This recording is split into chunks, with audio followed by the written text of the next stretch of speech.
Hello दोस्तों, जय जोहार, जय छत्तीसगढ़। आई होप आप पूरे पार्ट्स को जो हैं स्टेप बाय स्टेप पढ़ रहे होंगे और नोट्स बना रहे होंगे। तो हमारा पास्ट इंडेफिनिट का जो चैप्टर था वो ख़त्म हो चुका है। अब हम इधर आएंगे फ्यूचर टेंस में, और फ्यूचर टेंस का जो पहला जो काइंड होता है वो होता है फ्यूचर इंडेफिनिट। चैप्टर 1 का ही है ये, वो हमारा हो जाएगा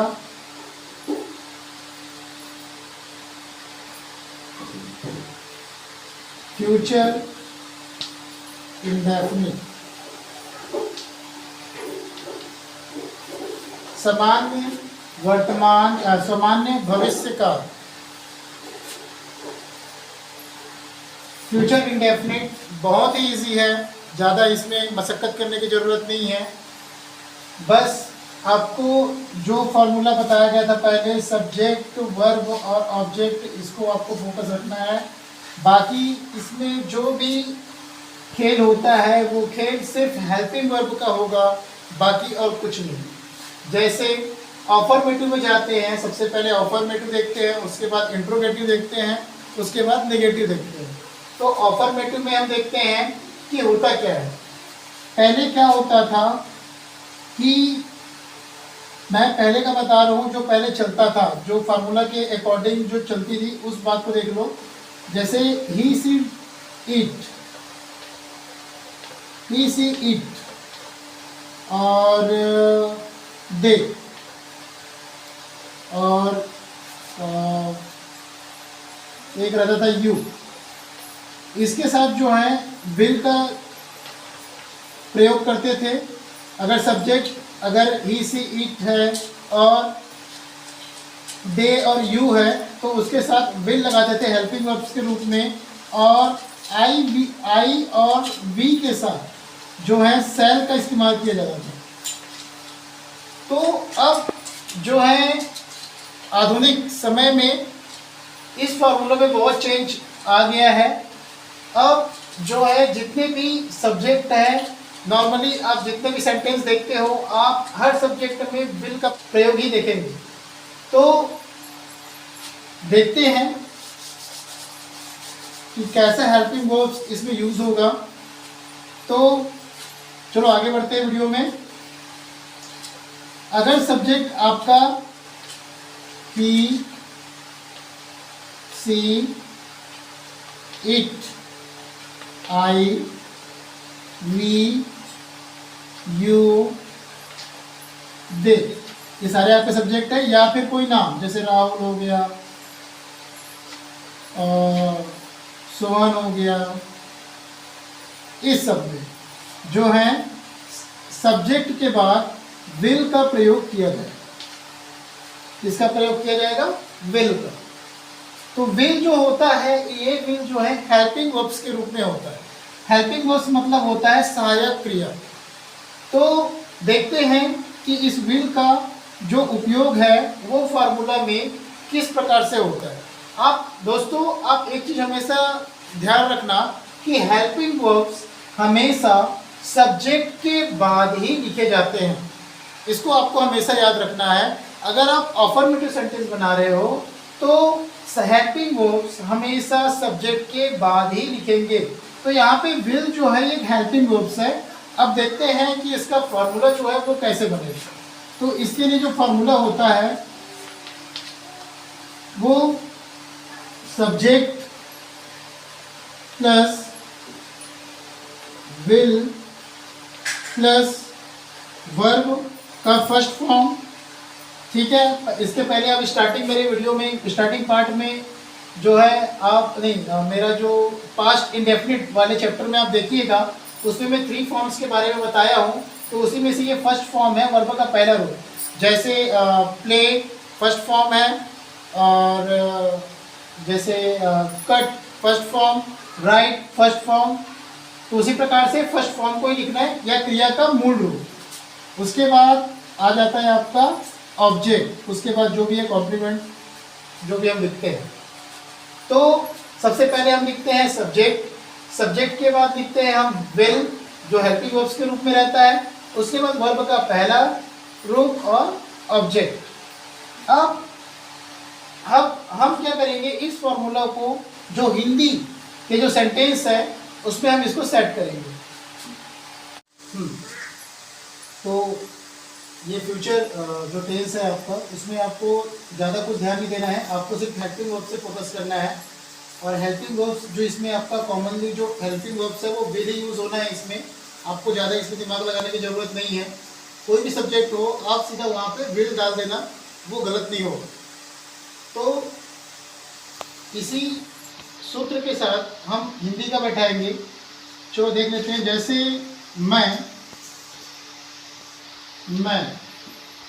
पुस्तक, आप स्कूल में हैं और स्कूल में आप अपने दोस्त से बात कर रहे हैं और उसको आप बोलेंगे कि मैं पुस्तक पढ़ूंगा या मैं कॉपी में लिखूंगा। तो इस तरह के कॉमनली जो सेंटेंस है आप बिल्कुल यूज़ कर सकते हैं। ठीक है, मैं पुस्तक पढ़ूंगा।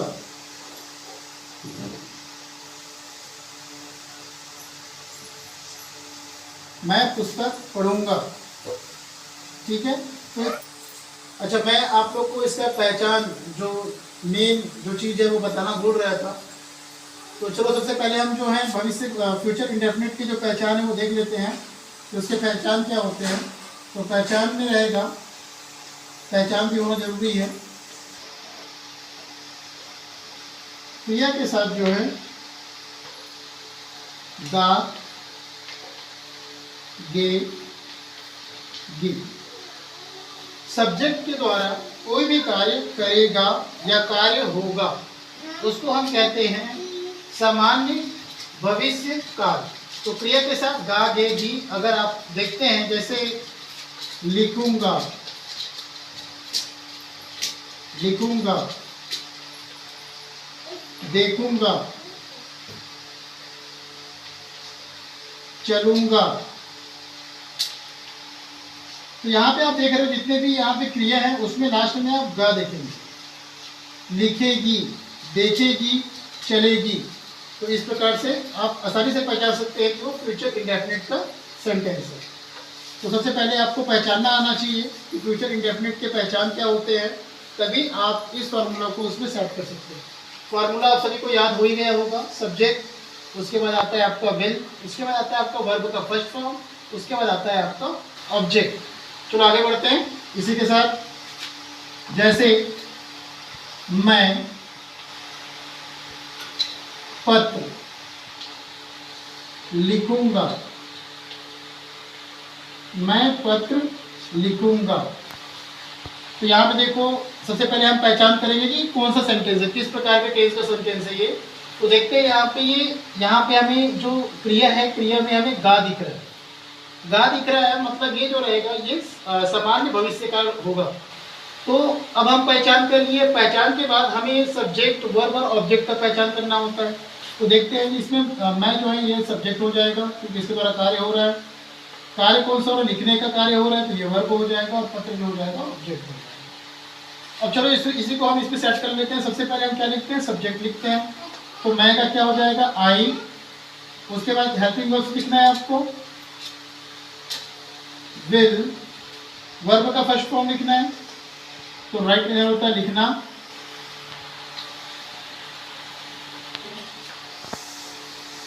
आई विल राइट। देखो subject, helping verbs, verbs, main verb जो होता है वो, उसके बाद ऑब्जेक्ट और लेटर। लेटर बहुत ही इजी है, आप आसानी से इसको बना सकते हैं। मैं पत्र लिखूंगा, I will write a letter. जैसे इसी के साथ और कुछ उदाहरण है 3। अब दूसरा उदाहरण देख लेते हैं इसी में। जैसे दूसरा उदाहरण है मैं हटा दूं, चलो तुम पढ़ोगे, तुम पुस्तक पढ़ोगे, तुम पुस्तक पढ़ोगे। अब आप लोग जानते हैं सब्जेक्ट कौन सा है, ये आपका सब। चलो हम आगे बढ़ते हैं सूत्र के साथ। सबसे पहले सब्जेक्ट लिख लेंगे, तुमको हम इंग्लिश में बोलते हैं यू, हेल्पिंग वर्ब्स यूज कर देंगे, विल, यू विल, कौन सा कार्य, उसके बाद आता है हमारा वर्ब, पढ़ने का कार्य हो रहा है, तो यहाँ पे आ जाएगा रीड, पुस्तक, द बुक। आप इसमें आप भी लिखेंगे तो भी कोई दिक्कत नहीं है। अगर कोई फेमस बुक होता है तो हम द का इस्तेमाल करते हैं, और कॉमनली जैसे कोई भी हम पुस्तक पढ़ते हैं तो उसमें अ बुक भी हम लिख सकते हैं, तो इसमें कोई कंफ्यूज होने वाली बात नहीं है। You will read the book, तुम पुस्तक पढ़ोगे। हम पढ़ते कैसे हैं, सबसे पहले तुम पुस्तक पढ़ोगे, है ना। तो इस और इंग्लिश में हमारा हो जाता है you will read the book. तो ये हो गया हमारा अफर्मेटिव सेंटेंस। इसी प्रकार से आप बहुत सारे सेंटेंस आप बना सकते हैं। तुम खेलोगे, तुम दौड़ोगे, तुम घर जाओगे। तो आप बना बना के इसको प्रैक्टिस करना, फिर वो आपका ऑटोमेटिकली जो है वो आपको बिल्कुल समझ में आ जाएगा। अब हम जो है हमारा नेक्स्ट जो है वो देखते हैं हम इंट्रोगेटिव सेंटेंस। ये तो हो गया हमारा अफर्मेटिव सेंटेंस हो गया। उसके बाद हम देखेंगे इंट्रोगेटिव सेंटेंस। फ्यूचर इंडेफिनिट में अब हम देखेंगे इंट्रोगेटिव सेंटेंस।